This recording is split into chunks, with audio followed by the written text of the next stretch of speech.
The underwater environment. In this module, you will learn more about some important characteristics of different underwater environments. Examine waves, tides, and currents. Begin to learn about different types of underwater fauna and the ways you can protect it. Look at the procedures you should follow when diving from a boat, and begin to learn the basic steps for navigating underwater.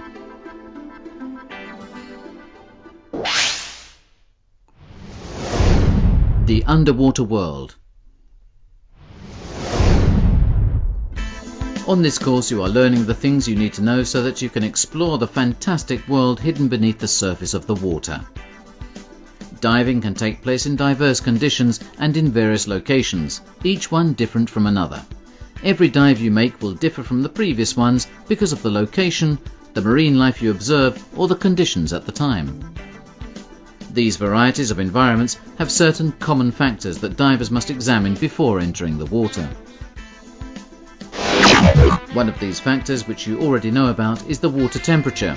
This can vary from over 30 degrees centigrade, 85 degrees Fahrenheit in warm tropical waters, to -2 degrees centigrade, 28 degrees Fahrenheit in the cold polar seas. Temperature does not only vary with latitude, but also with depth. In the sea, as you dive deeper, the water generally gets colder. The change in temperature can occur gradually, or it may change abruptly. This sudden change in temperature is known as a thermocline.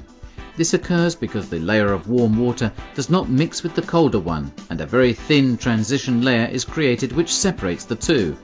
Not only can you feel the sudden change in temperature, but you can also observe a shimmering optical effect. Beneath the thermocline, the temperature may continue to change gradually. In such a case, it is important to know the temperature of the water and the depth of the thermocline, so that you can choose the most appropriate suit for the dive. Another important factor that divers must take into consideration is the visibility. This can vary from over 50 meters, 165 feet, to just a few centimeters, inches. If you want to dive in conditions where the horizontal visibility is very poor, it is advisable to attend a PSS Limited Visibility Diving Speciality course.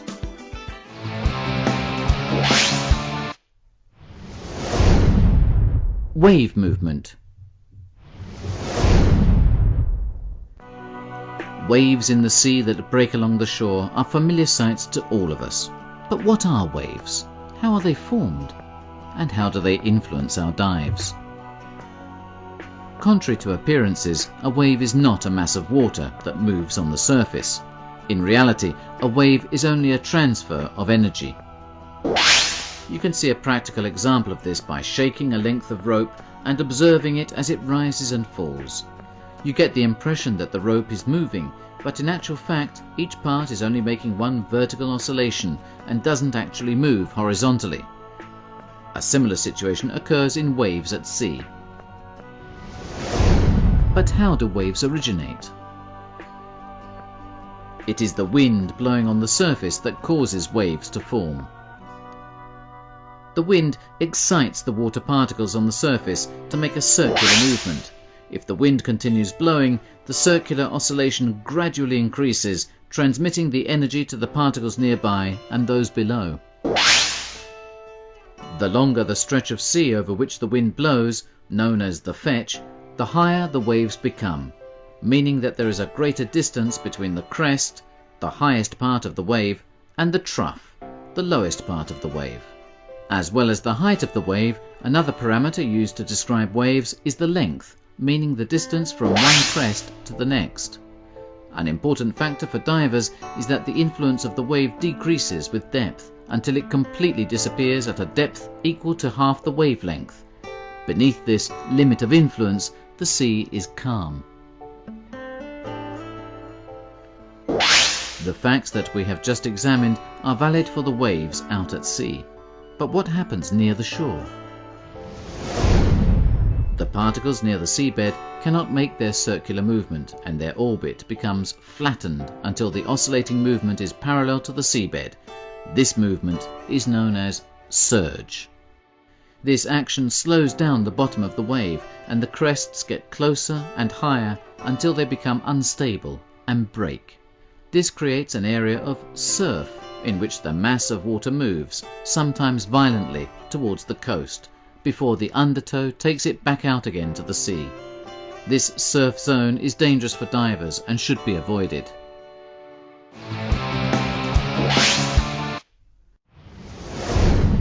Currents. Other physical phenomena important to divers are sea currents. Diving in a current can be very tiring, causing the diver to consume much more air and making the dive less enjoyable. Let's now take a look at the different types of currents. Practically, a current is a river flowing in the water. Many currents can be foreseen, so diving can be avoided in them, or the dive can be planned accordingly. One type of current that is easy to foresee is when waves do not break parallel to the coastline. Part of the water moved by the surf is pushed along the shore, creating what is known as a longshore current. This means that if we enter and exit the water from the beach, these currents will transport us along the coast, so we should take into account that if we want to enter and exit from the same point, we will have to swim very hard. Alternately, we should choose a point of entry upstream of the exit point. In this case, remember that the easiest point of access should be chosen as the exit point. Then, when you have planned your dive route in favour of the current, you can then select an entry point upstream. There is another type of current that is often found in areas of surf. The water is pushed towards the coast, and then, in order to create an easy escape route to flow back out to sea, it digs insidious channels for the water to flow in. This creates what is known as a rip current. Don't try swimming against the current in the channel to return to the shore. By moving perpendicular to the current, you can get out of the channel to where the water is calmer.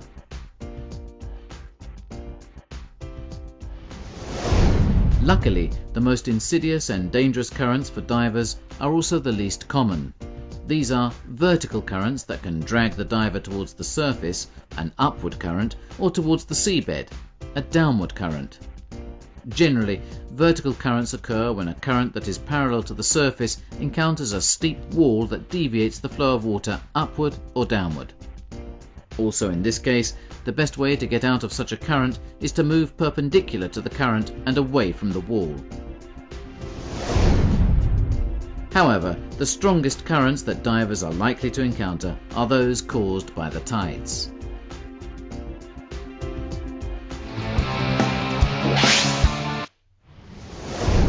Tides.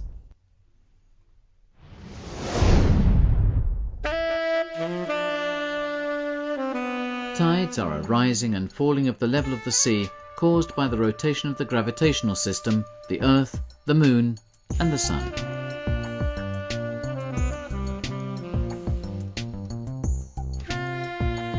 The variations in level are much greater when the Earth, Moon, and Sun are aligned, or almost aligned. Therefore, the highest and lowest tides, spring tides, occur in the days of new and full moons. These variations in level have a predictable cycle, but they are subject to the influence of the conformation of the land masses. This is why you should always refer to local tide tables to find out the times and levels of the tides. It is the enormous movement of water that creates strong tidal currents and varies the level of the water. Therefore, the best time to dive is at slack water, which is the moment when the high or low tide has reached its maximum level and water movement is about to change direction. So, at slack water there is little or no current.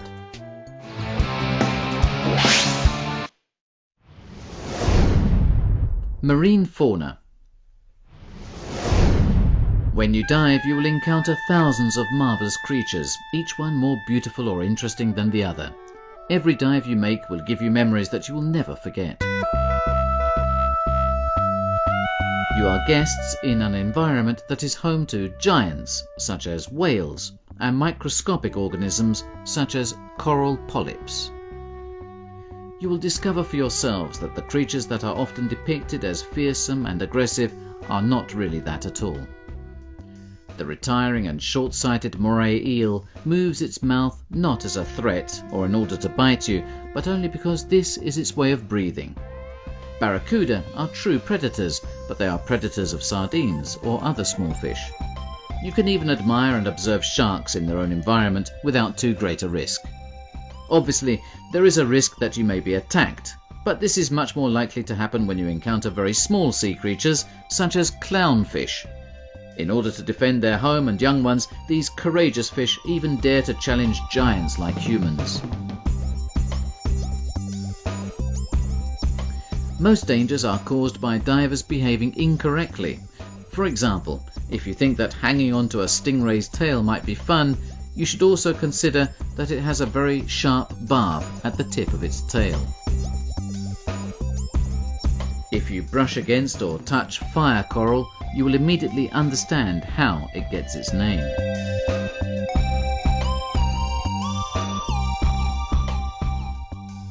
In order to stun its prey, the electric ray can emit a high voltage electric shock that it also uses to defend itself, so don't try to pick it up. Some fish have poisonous spines to discourage predators from swallowing them. To avoid injury, always take care where you put your hands or feet and resist the temptation of touching everything you see under the water. Besides, by touching the animals you could destroy the delicate film they have that protects them from infections and parasites. To prevent contact that could be harmful to you or the underwater fauna, you should always wear a full-body suit, avoid touching any sea creatures, and read a good local naturalist guide to find out more about the marine life in the area you dive. As direct benefactors of the beauty of the underwater world, it is the task of us divers to ensure that this marvellous environment is passed on to the next generations in the same or better conditions.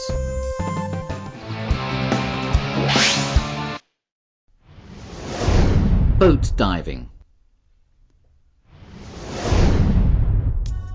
Some of the best dives that you will ever make will probably be from a boat. These dives will also be probably the most comfortable. Small rubber dinghies or rigid inflatable boats, RIBs, larger boats with a wheelhouse, or large cabin cruisers on which you can stay for many days are all used as dive boats. However, whatever type of boat you dive from, you must always follow the instructor or skipper's instructions. If you dive from a private boat, you should leave a detailed program of your plans with someone on land or at home. This should include not only your dive plan, but also your estimated time of arrival and details about the boat you are using. If you do not return at the expected time, the person on land should contact the emergency services. Therefore, if you are delayed for any reason, don't forget to let this person know. An important point to remember is that in many countries it is obligatory to leave someone on board who is capable of operating the boat.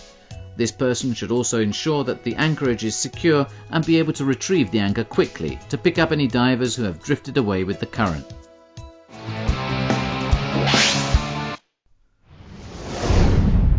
Underwater navigation. Just as boats manage to sail away and then return to where they came from, divers must also be able to follow a route underwater that will take them to and from where they want to go. Very often a guide will lead a group of divers on a beach, but each individual diver should be able to navigate a simple reciprocal course. The basic instrument used for navigating with a certain amount of precision is the underwater compass, similar to the type used on boats, but filled with liquid to withstand the increase of pressure at depth. There are compasses with indirect and direct readings. For the sake of brevity, we will only examine those with direct readings, which are the most common. There is a magnetized, rotating compass rose inside a transparent container.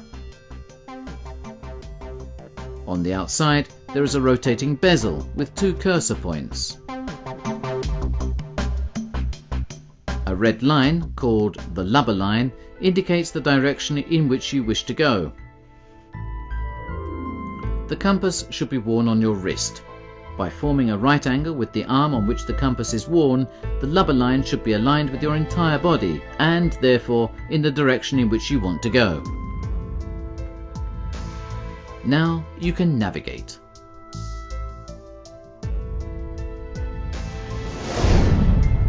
The north point marked on the compass rose will always indicate the Earth's magnetic north.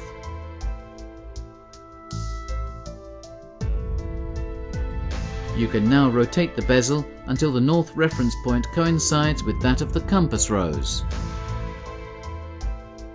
Now begin swimming.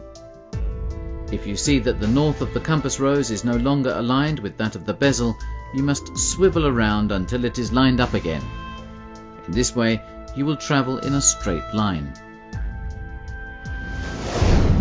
To return from where you came from, you don't need to touch anything. Just turn round until the north point of the compass rose is aligned with the south point of the bezel. When you have found this position, you are ready to navigate the return leg. It's simple, isn't it? There are also other ways in which a compass can be used. By setting the compass to the direction of an object out of the water, you can then reach the object by swimming under the water.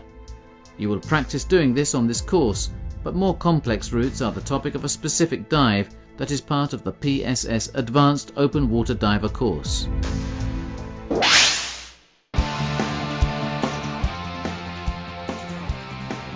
In the next module, you will discover the importance of organising a dive, examine the best way to plan a dive well, and learn how to solve some of the problems that may arise underwater. Until the next time.